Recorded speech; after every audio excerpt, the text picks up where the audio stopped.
Malam kudus ini senyap bintang gemerlap. Perayaan Natal tahun 2023 dalam Lukas pasal 2 ayatnya yang ke-14 yang akan kita baca bersama-sama. Lukas pasal 2 ayatnya yang ke-14. Dan sebelum kita mendengarkan bagian firman Tuhan, mari kita berdoa. Kami ada dalam sukacita Natal Tuhan. Kami bergembira, kami bersukacita karena Engkau ya Allah datang menjumpai kami dalam anak Yesus Kristus untuk memberikan kedamaian bagi kami. Kami akan belajar dari firman Tuhan untuk memahami tentang kasih Allah yang besar. Tapi Tuhan tolonglah kami, mampukanlah kami, supaya kami benar-benar dikuatkan dan dimampukan untuk memahami firman Tuhan. Bersabarlah kepada kami Tuhan, karena kami siap mendengarkan sabda. Amin. Lukas pasal 2 ayatnya yang ke-14 dengan perikop gembala ayat 14. Kemudian bagilah di tempat yang maha tinggi dan damai sejahtera di bumi di antara manusia yang berkenan kepadanya. Demikian firman Tuhan yang berbahagia kita semua yang mendengarnya dan mau melaksanakan yang tengah-tengah hidup kita hari lepas. Paduan suara majelis jemaat kami persilakan untuk memuji Tuhan dengan lagu pujian.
Jemaat yang diberkati Tuhan, bacaan kita hari ini Lukas pasal 2 ayat yang ke-14 akan menjadi perlindungan kita bersama dalam perayaan Natal jemaat yang kita lakukan saat ini.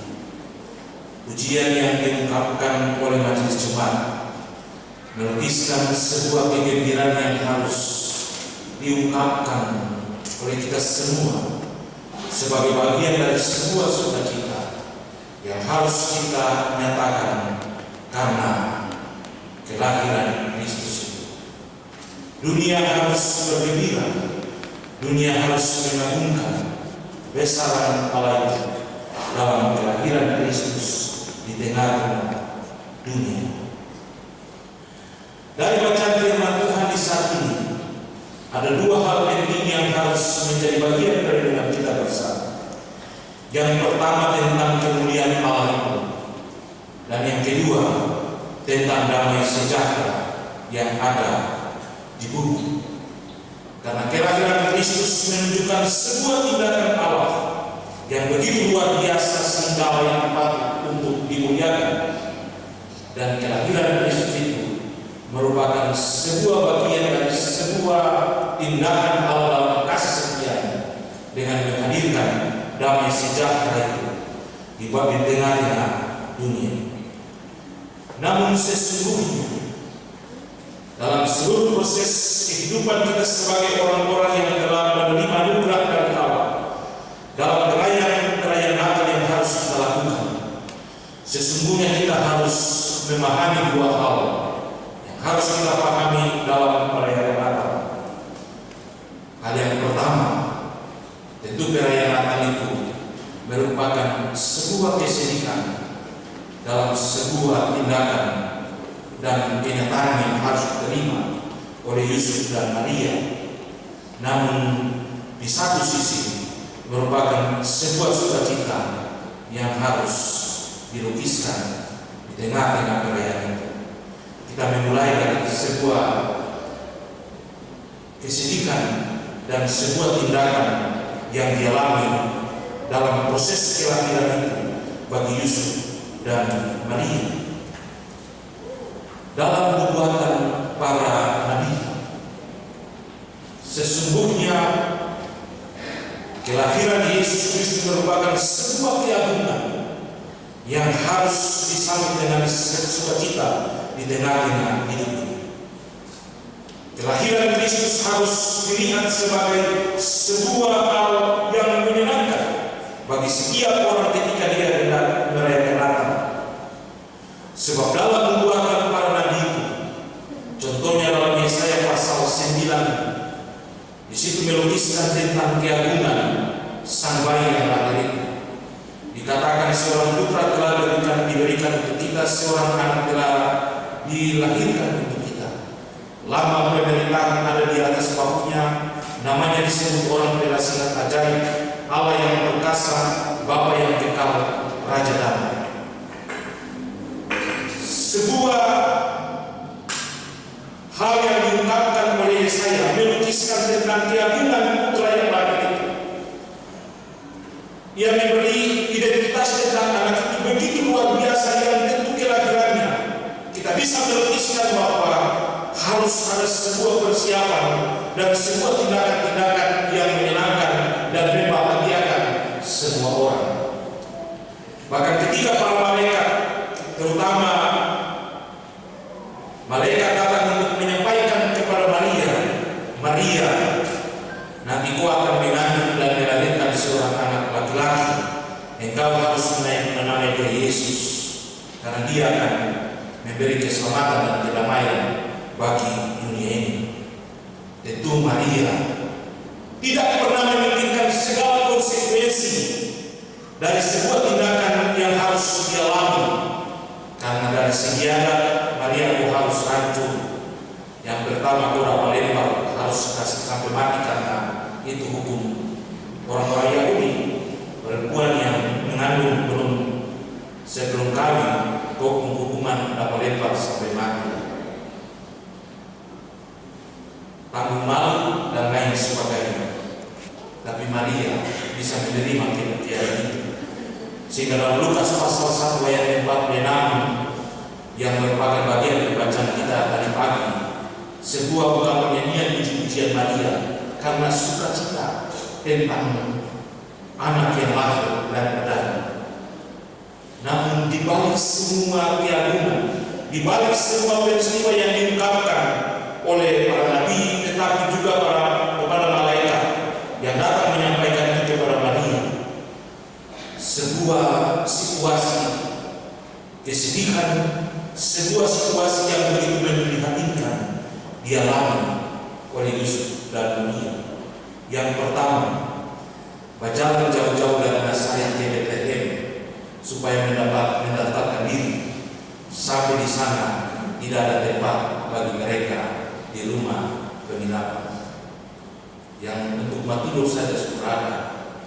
Yang kedua, orang yang dinubuatkan dengan keagungan yang luar biasa, dikatakan lahir hanya dibungkus dengan lambung, terbaring di dalam bangunan. Tidak ada sebuah tindakan-tindakan yang megah dan luar biasa yang dilukiskan tentang itu. Sehingga kalau kita baca dari pasal 2 dari kitab Lukas, ketika mereka dibawa ke bait Allah, lalu seorang nabi perempuan melihat itu, dia bilang begini, Tuhan, biarkanlah hamba-Mu ini pergi dengan damai dan sejahtera, sebab aku telah melihat terang yang besar yang datang daripadamu, bahwa anak ini luar biasa. Tapi sesungguhnya di saat kelahiran itu, Maria dan Yusuf sudah merasakan bahwa pedang telah menusuk hati mereka dan membuat mereka dalam sebuah proses kesedihan yang begitu luar biasa. Di tengah-tengah kesedihan dan keprihatinan Yusuf dan Maria tentang bayi yang lahir itu, ternyata Tuhan juga memberikan sebuah situasi yang lain daripada mereka berdua. Tuhan mempersiapkan orang-orang kecil, Tuhan mempersiapkan bala tentara surga dan seluruh mereka untuk membuat sebuah kegembiraan yang luar biasa.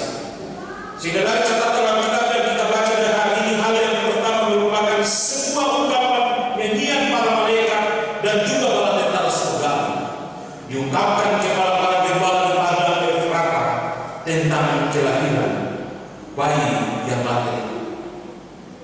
Nyanyian yang diungkapkan dalam kegembiraan itu melukiskan tentang keagungan Allah, kemuliaan bagi Allah di tempat yang maha tinggi.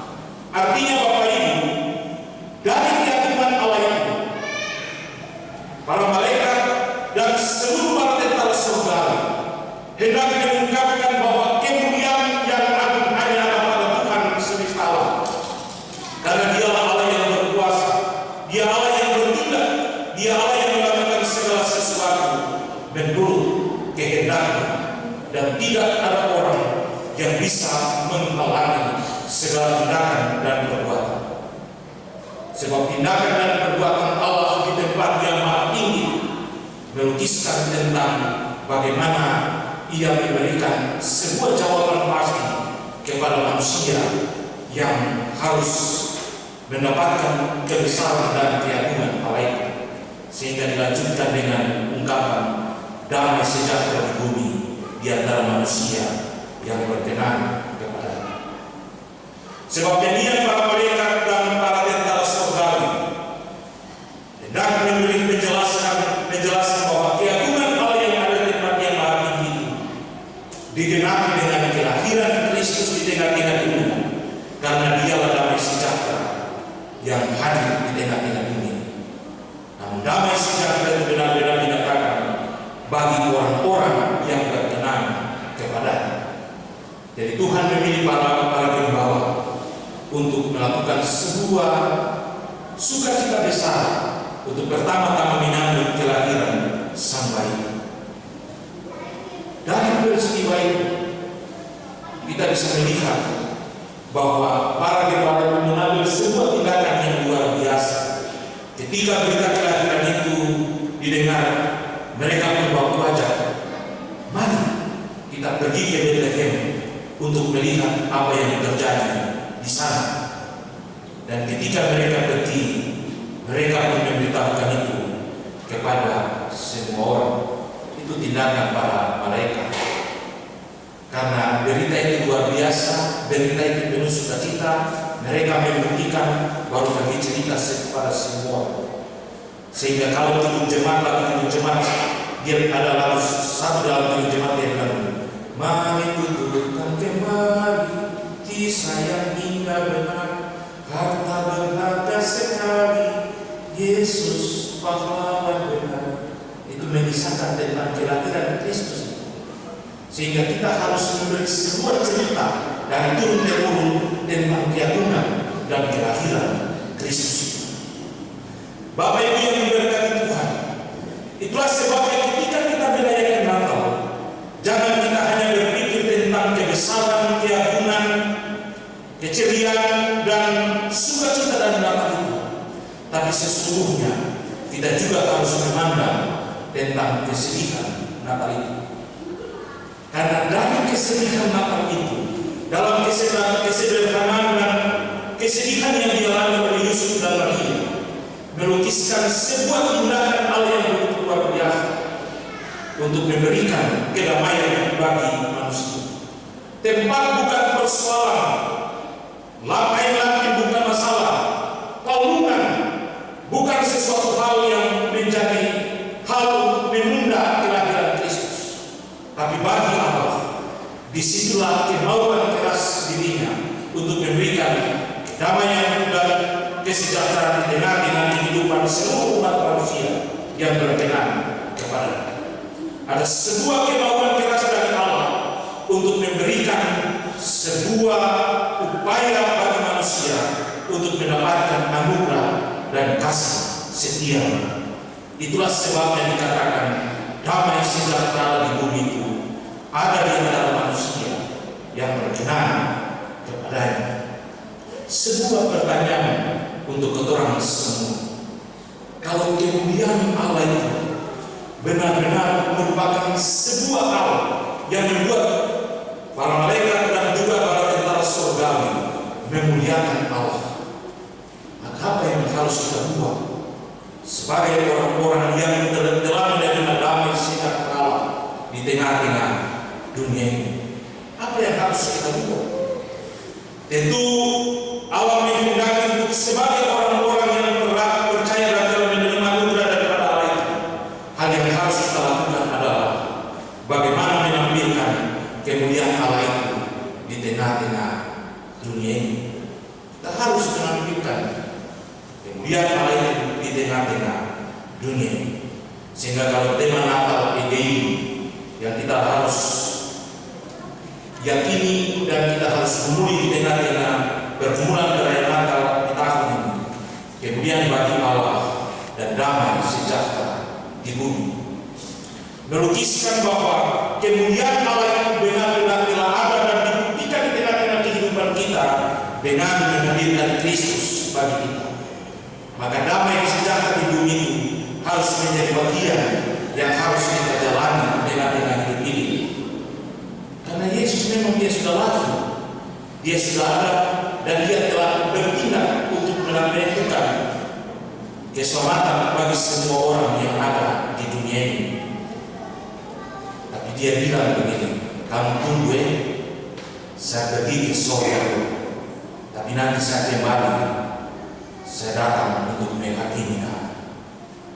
Berarti kita punya tanggung jawab untuk menghadirkan kemuliaan Allah itu bagi dunia, bagi sesama manusia, supaya kalau dia datang sebagai hakim, kita ditentukan sebagai orang-orang yang berkenan kepada-Nya. Yesaya dia bilang, ketika Tuhan datang, Ia akan menanti kita seperti menanti beras yang bagus ditinggalkan, digunakan, yang telah lalu dibuang. Yesus pun mengajar kita semua, kita harus menjadi garam dan terang dunia. Kalau garam itu sudah menjadi tawar, tidak ada gunanya, dibuang saja dan diinjak-injak. Berarti kita harus melakukan sesuatu yang luar biasa di tengah-tengah dunia. Yesus juga memberi banyak pelajaran kepada kita untuk kita melakukan apa yang harus kita kerjakan dan kita lakukan di tengah-tengah hidup ini, dengan menampilkan dan menghadirkan kemuliaan Allah itu di tengah-tengah dunia ini, supaya kita terus menjadi orang-orang yang berkenan kepada. Kita adalah tugas dan tanggung jawab kita masing-masing sebagai bapak rumah tangga, sebagai ibu rumah tangga, sebagai anak-anak orang-orang muda, janda muda yang diam, di mana kita ada dan kita hidup. Kita diberi tanggung jawab untuk melakukan hal yang terbaik di tengah-tengah hidup kita. Dalam fungsi dan peran kita masing-masing, kita harus melakukan itu bagi dunia ini, supaya ketika Dia datang, ternyata kita semua berkenan kepada Allah.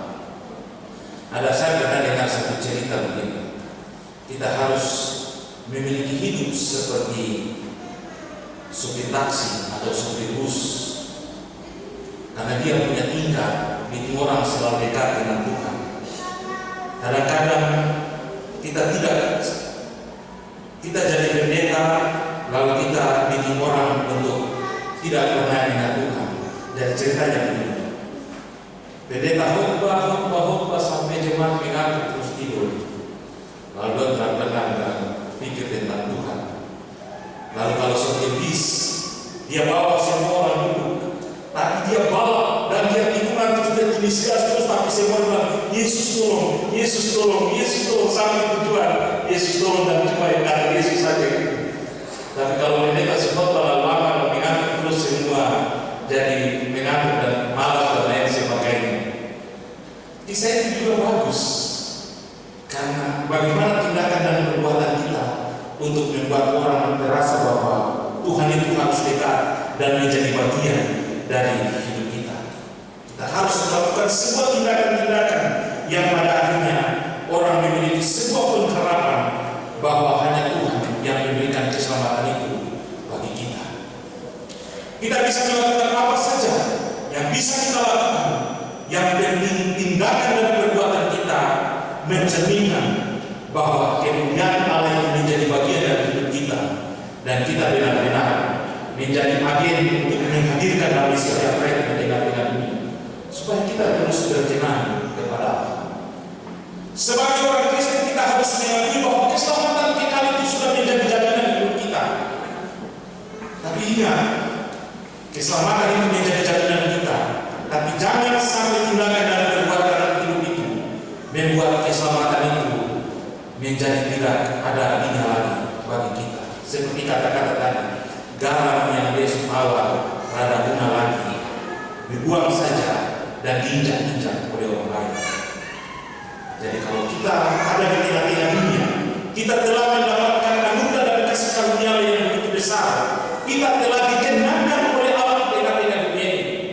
Tugas kita itu mempertahankan apa yang telah menjadi bagian hidup kita, supaya kita terus dikenangkan oleh Allah dan menjadi bagian dari hidup ini. Seperti kata-kata Paulus dalam nasihatnya, kehidupan hari ini lebih baik dari hari kemarin, hari besok lebih baik dari hari ini. Kita Bapak Isu ini kita Pontius menjadi tanggal 24 itu malam kudus, orang baru sepak di gereja sampai bikin kursi sampai di pinggir jalan sana. Tanggal 25 itu pagi itu besok turun.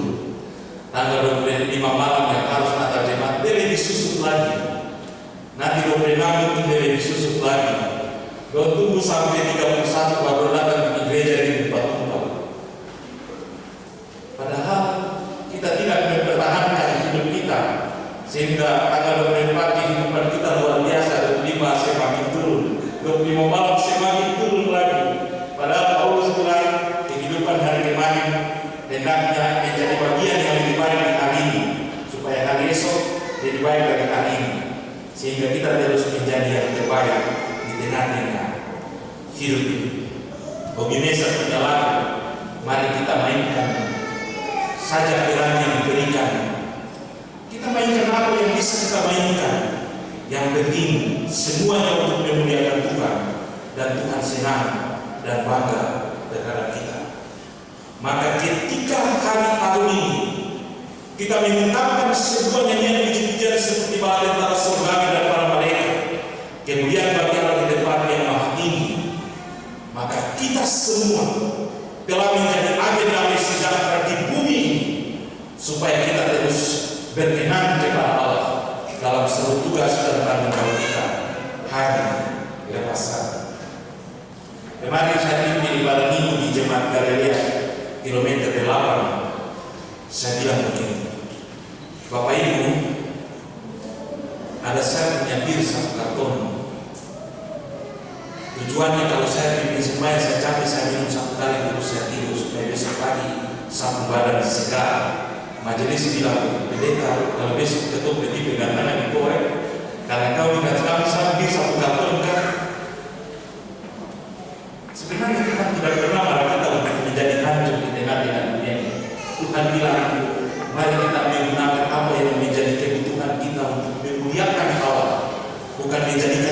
sebagai sesuatu yang merusak kehidupan kita, lalu kita menjadi orang-orang yang ditinggalkan oleh Allah. Seperti Yesaya bilang, nanti sisa-sisa yang diselamatkan berarti sedikit saja. Banyak yang terpanggil, namun sedikit yang dipilih. Berarti Bapak Ibu, kita mungkin sedikit yang dipilih Tuhan untuk menjadi bagian dari orang-orang yang terus menerima keselamatan dan anugerah dari Tuhan yang memberi damai sejahtera yang luar biasa bagi kita di tengah-tengah hidup. Malam ini kita bernatal bagi apa? Malam ini kita sebagai diri Natal, mewakili jemaat ayat 1, ayat 2, ayat 3, mewakili majelis jemaat, mewakili janda duda yang telah usia dengan pilihan kita masing-masing. Biarlah ini merupakan bagian dari sebuah penyalahan yang rela berkorban untuk menghadirkan damai sejahtera di tengah-tengah hidup ini, supaya kita terus menjadi berkat bagi dunia. Tuhan memberkati kita. Selamat merayakan Natal. Tuhan Yesus membuat kita terus hidup dalam kedamaian sukacita di tengah-tengah hidup. Amin.